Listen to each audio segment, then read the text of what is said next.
රේරුකානේ චන්දවිමල මහානායක ස්වාමීන් වහන්සේ විසින් රචිත චත්තාලීසාකාර මහා විපස්සනා භාවනාව නම් ග්‍රන්ථය ප්‍රස්තාවනා. චත්තාලීසාකාර මහා විපස්සනා භාවනාව වනාහි ධ්‍යාන මාර්ග ඵල අභිඥාදී භාවනා කොට්ඨාසයට අයත් කරුණු විස්තර කර ඇති පටිසම්භිදා මග්ග නමැති ග්‍රන්ථයේ විපස්සනා කතාවෙහි දක්වා ඇති භාවනා ක්‍රමයකි. මෙය ඊටාම විස්තර විදර්ශනා භාවනා ක්‍රමයය. සිල්වත් භික්ෂුවය, සෝවාන් භික්ෂුවය, සකදාගාමි භික්ෂුවය, අනාගාමි භික්ෂුවය, රහත් භික්ෂුවය යන සෑම දෙනා විසින්ම පංචස්කන්ධය අනිත්‍ය, දුක්ඛ, රෝග, ගණ්ඩාදි වශයෙන් නුවණින් මෙනෙහි කළ යුතු බව කන්ධ වග්ග සංයුත්තයේ චූලපණ්ණාසකයේ ධම්මකථික වග්ගයේහි සීලවන්ත සූත්‍රයේහි දක්වා ඇත්තේය. තවද ඒ වර්ගයේහිම එන සුතවන්ත සූත්‍රයේහි ථානං කෝ පනේතං ආවුසෝ විජ්ජති යං සුතවා භික්ඛු පංචෝපාදානස්කන්ධේ අනිච්චතෝ දුක්ඛතෝ රෝගතෝ ගණ්ඩතෝ සල්ලතෝ අඝතෝ ආබාධතෝ පරතෝ පලෝකතෝ ශුඤ්ඤතෝ අනත්තතෝ යෝනිසෝ මනසිකරොන්තෝ සෝතාපට්ටි ඵලං සච්චිකරෙය්‍යාති පෙය්‍යාලං සකදාගාමි ඵලං සච්චිකරෙය්‍යාති පෙය්‍යාලං අනාගාමි ඵලං සච්චිකරෙය්‍යාති පෙය්‍යාලං අරහත් ඵලං සච්චිකරෙය්‍යාති යනුවෙන් පංචෝපාදානස්කන්ධයන් අනිත්‍ය, දුක්ඛ, රෝග, ගණ්ඩාදි වශයෙන් විදර්ශනා කරන උගත් භික්ෂුවට සෝවාන් ඵලයේද, සකෘදාගාමි ඵලයේද, අනාගාමි ඵලයේද, අරහත් ඵලයේද සාක්ෂාත් කළ හැකි වීමට කරුණක් ඇත්තේයයි දක්වා ඇත්තේය. සීලවන්ත සුතවන්ත සූත්‍ර දෙකෙහි දැක්වෙන කරුණු අනුව දැනට ජීවිතයේ පශ්චිම කාලයට පැමිණ සිටින අපිදු මේ කාලය චත්තාලීසාකාර විපස්සනා භාවනාවෙන් වාසය කිරීමට ඊටා ගතිමු. එය ඵලදායක වන්නේද විදර්ශනා කළ යුතු ආකාර 40 ගැන පිරිසිදු දැනුමක් ඇතිව භාවනා කළහොත්ය.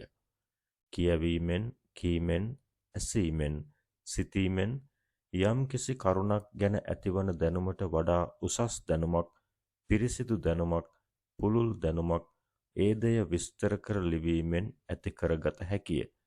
එබැවින් 40 ආකාර විපස්සනාව ගැන අපගේ දැනුම දියුණු කර ගැනීමේ අදහස මේ ග්‍රන්ථය සැපයීමේ ප්‍රධාන හේතුවය.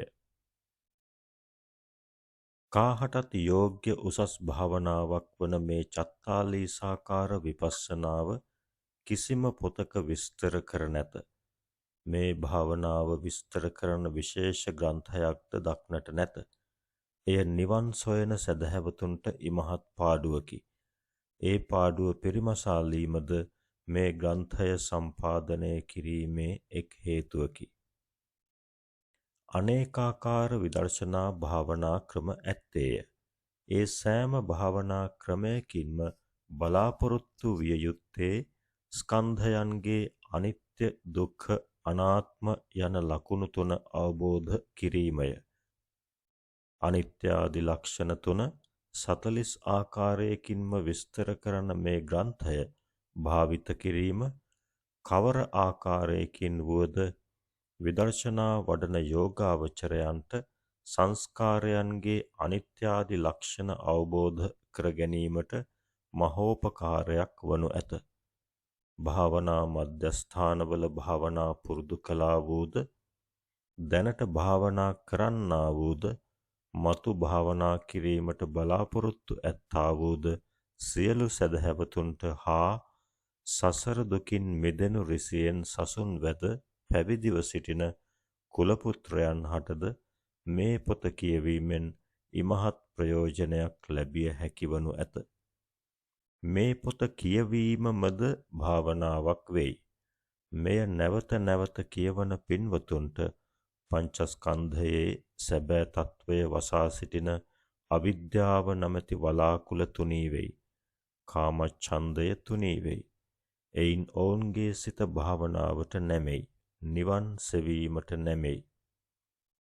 රූපාවචර අරූපාවචර ධාන සමාධි හා 이르දි බල බුදු පසේ බුදුවරයන් විසින් හා බුද්ධ ශ්‍රාවකයන් විසින් ඇති කරගෙන සිටින නමුත් ඒවා බුදුසසුනේ සාරය නොවේ. ඒවා බුදුසසුනෙන් පිටතද ඇත්තේය. විදර්ශනාව හා මාර්ගඵල ධර්ම බුදුසසුනෙහි මිස ඉන් පිටත තීර්ථක ශාසනවල නැත. බුදුසසුනේ සාරය නම් අන් සසුන්වල නැති මෙහිම ඇති විදර්ශනා මාර්ගඵලයෝය. ලෝකෝත්තර මාර්ගඵල ලබා දෙන්නේ විදර්ශනාවෙනි. ධ්‍යාන සමාධීහු මඟඵල ලබා දීමට සමත් නොවෙති. බොහෝ වෙහෙසි රූපාවචර ධ්‍යානයක් ලබාගත් තැනැත්තාට මරණයතෙක් ඒ ධ්‍යානයෙන් නොපිරිහී සිටිය හැකි වුවහොත් බ්‍රහ්ම ලෝකයෙහි උත්පත්තිය ලැබිය හැකිය. ධ්‍යානය ආරක්ෂා කිරීම ඉතා අපහසුය.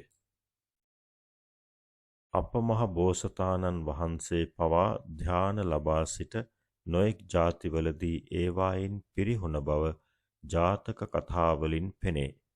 සෙස්සන්ට එය පරිස්සම් කර ගැනීමේ අපහසුව ගැන කියනුම කිම. කාමාවචර කුශලයසේ රූපාවචර අරූපාවචර ධ්‍යාන කුශලයෝ නොඑක්වර නොඑක් තැන නානා ආකාරයෙන් විපාක දෙන්නාහු නොවෙති. සියවසක් ආරක්ෂා කරගෙන සිටි ධ්‍යාන කුශලය වුවද මරණාසන්නයේදී පිරිහී ගියහොත් එය අහෝසි වේ. මතු කිසිම ඵලයක් එයින් නොලැබේ.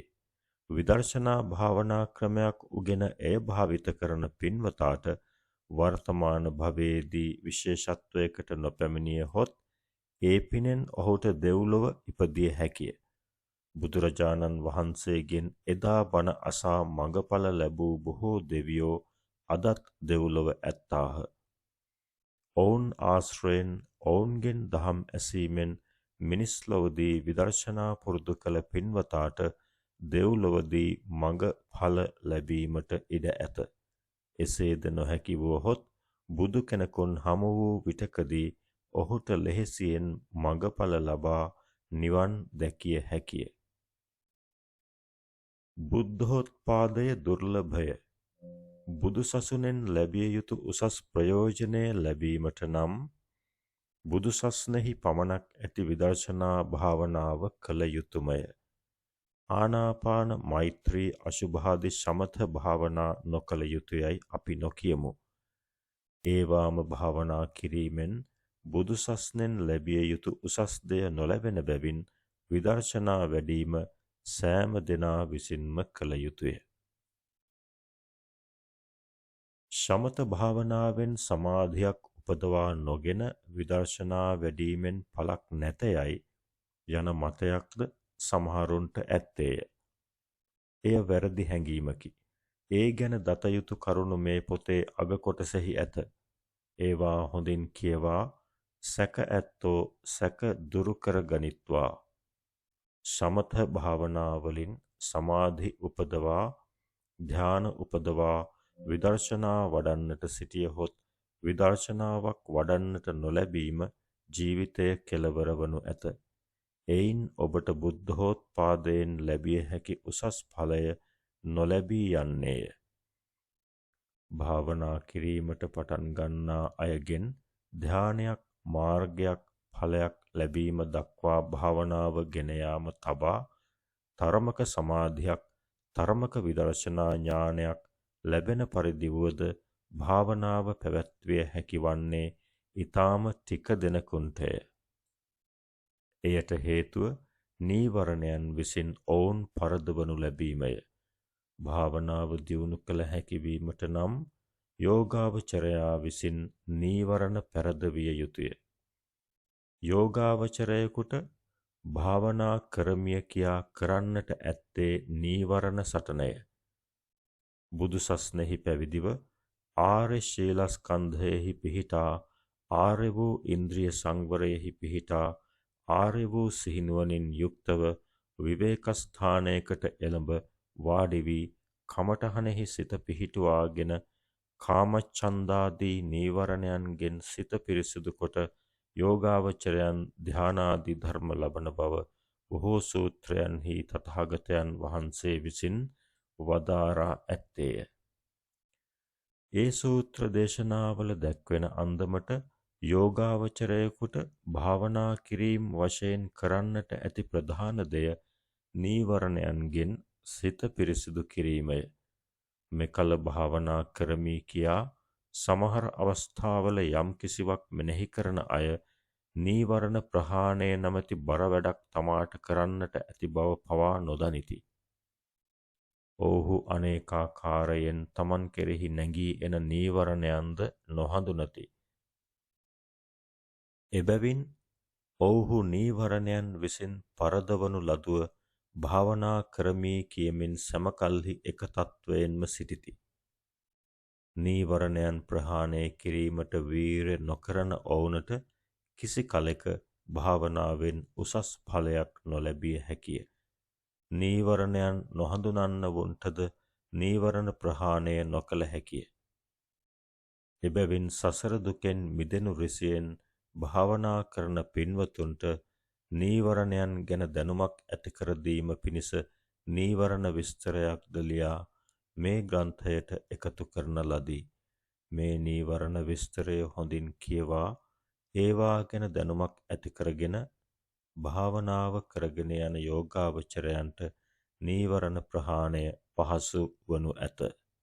මීට ශාසනස්ථිතිකාමී රේරුකානේ චන්දවිමල මහා ස්ථවිර 1967 දෙසැම්බර් 6 වෙනි දින පොකුණු විට ශ්‍රී විනයාලංකාරාරාමයේදීය.